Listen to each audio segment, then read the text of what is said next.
안녕하세요. 오렌지텔레비 시청자 여러분 반갑습니다. 알쓸신 팁 시즌2 김성환 기자입니다. 요즘 정말 주유소 갈 때마다 한숨부터 나오시죠? 저도 그런 것 같아요. 고물가, 고유가 시대, 또 소비자들의 이에 따른 자동차 쇼핑 기준도 완전히 달라지고 있습니다. 전기차 시대가 본격화되고 있다고는 하지만 막상 주변을 보면 이런 충전 문제라든지 차량 가격 같은 현실적인 고민을 안 할 수가 없거든요. 그래서 오늘은 지금 국내 자동차 시장의 진짜 대세는 무엇인지, 그리고 소비자들이 전기차뿐만 아니라 하이브리드, LPG와 같은 현실적인 선택지까지 다시 살펴보고 있는지 그 이유를 한번 짚어보도록 하겠습니다. 바로 출발해 보시죠.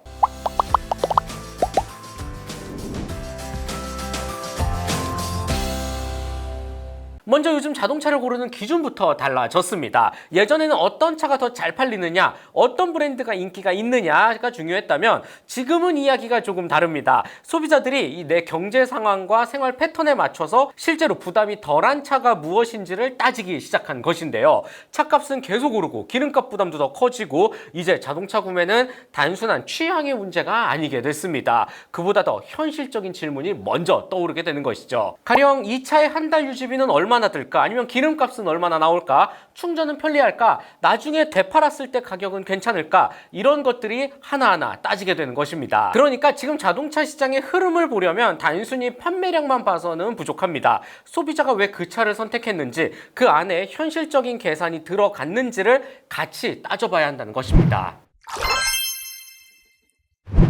자, 그럼 종합적으로 살펴봤을 때 지금 시장에서 가장 대세인 차는 무엇일까요? 많이들 궁금해 하시잖아요. 결론부터 말씀드리면 완전한 전기차도 순수 내연기관차도 아닙니다. 현실적인 효율차가 대세다라고 말씀을 드리고 싶어요. 한국자동차 모빌리티 산업협회에 따르면 2020년만 해도 7.9%에 불과했던 국산차 하이브리드 비중이 2024년 처음으로 20%를 돌파했습니다. 이게 쉽게 말하면 국산차 시장에서 하이브리드는 이제 5대 중에 한 대꼴로 보이게 된다라는 것인데, 이유는 간단합니다. 전기차처럼 충전기 앞에서 마음을 졸일 필요도 없고요. 기존처럼 주유소에서 기름만 넣으면 되는데 또 반대로 연비는 훨씬 좋으니까요. 고유가 시대의 소비자들이 원하는 건 딱 두 가지입니다. 유지비와 불편함을 줄이는 것이죠. 하이브리드는 이 두 가지를 꽤 잘 맞춰가고 있는 파워트레인입니다. 그러니까 소비자 입장에서는 전기차는 좀 아직 고민되는데 그래도 연비 좋은 차를 원해 라고 했을 때 가장 현실적인 선택지가 되는 거죠. 그렇다고 친환경차의 흐름이 오로지 전기차로만 흘러가고 있냐? 그것도 아닙니다. 전기차가 장기적으로는 중요한 방향이 맞습니다. 하지만 충전 인프라나 차량 가격, 배터리 안정성, 중고차 가치 등 여러 가지 문제를 생각해보면 아직은 신중하게 접근하는 소비자들이 꽤 많습니다. 여기에 또 하나 주목해야 할 선택지가 있는데요. 바로 LPG 차량입니다.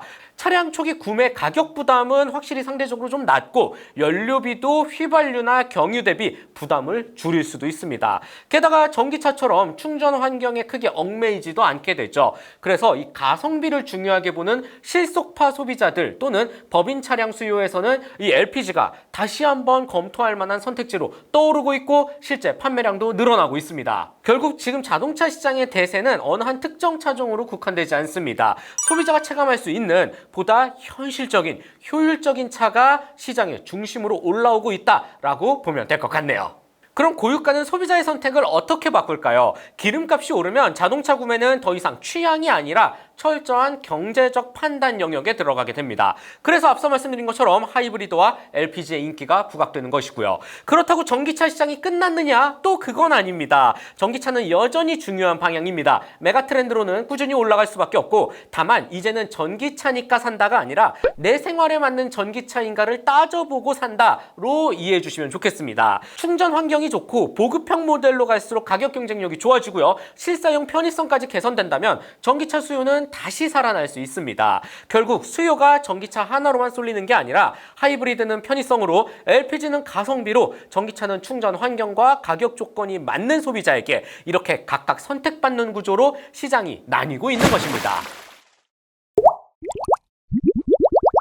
앞으로 자동차 시장은 하나의 차종이나 하나의 파워트레인으로 수렴하기보다는 운행 목적과 비용 구조에 따라서 선택지가 나뉘는, 즉 공존의 시장으로 전개될 가능성이 높습니다. 차종별로 보면 하이브리드는 당분간 강세를 이어나갈 가능성이 높고요. 고유가 시대에 연비도 챙기고 충전 걱정도 줄일 수 있으니까요. 소비자 입장에서는 가장 덜 부담스러운 효율적인 차가 되는 셈입니다. 전기차는 보급형 모델과 충전 인프라 개선을 중심으로 다시 성장 기회를 찾을 것으로 보입니다. 그리고 LPG는 시장 전체의 주류가 된다라기보다는 실속형 소비자와 법인 차량, 운영비 절감 수요에서 꾸준히 역할을 다할 가능성이 높습니다. 특히 고유가와 유지비 부담이 커질수록 LPG는 다시 한번 계산해 볼 만한 선택지가 된다는 것이죠. 반대로 가솔린과 디젤은 예전처럼 모든 소비자의 기본 선택지로 남기보다는 사용 목적과 차종에 따라서 역할이 조금씩 나뉘는 방향으로 갈 확률이 높습니다. 특히 디젤은 환경 규제와 이 수요 감소 영향으로 과거보다는 입지가 줄어드는 흐름이 이어지고 있습니다. 정리해보면 자동차 시장의 변화는 단순한 신차의 출시나 기술의 변화가 아닙니다. 소비자의 지갑 사정, 생활 방식, 그리고 현실적인 고민이 그대로 반영한 결과물입니다. 고유가 시대에는 디자인이나 성능만큼 유류비, 효율, 충전과 주유 편의성이 더욱더 중요한 선택지가 되고요. 물론 시장은 언제든지 바뀔 수 있습니다. 하지만 이 기름값이 내려가거나 전기차 보조금이 바뀌거나 충전 인프라가 확 좋아지거나 신차 가격이 달라진다면 소비자의 선택도 다시 움직일 수는 있겠죠. 그럼에도 전기차와 하이브리드와 같은 전동화 라인업 뿐만 아니라 LPG처럼 실속형 선택지로 다시 주목받는 차량들은 앞으로도 중요한 관전 포인트가 될 게 분명해 보이고요. 결국 앞으로의 자동차 시장의 경쟁력은 얼마나 새롭고 화려한가 물론 중요하겠죠. 그보다도 더 현실적이고 효율적인가에 달려있을 것 같습니다. 이 지점 꼭 기억해 주시면 좋을 것 같고요. 저는 오늘 여기서 마쳐보도록 하겠습니다. 즐겁게 보셨다면 오렌지 테레비 좋아요, 구독 꼭 한 번씩만 부탁드리고요. 저는 다음 시간에 더 재미있고 유익한 내용 들고 찾아뵙도록 하겠습니다. 그럼 안녕! 충전만 하면 역대급 포인트에 더해지는 혜택들. 나 다 받을래. LPG, 전기, 수소 모두 앱 하나로 다 누리자. 이원 오렌지 카드.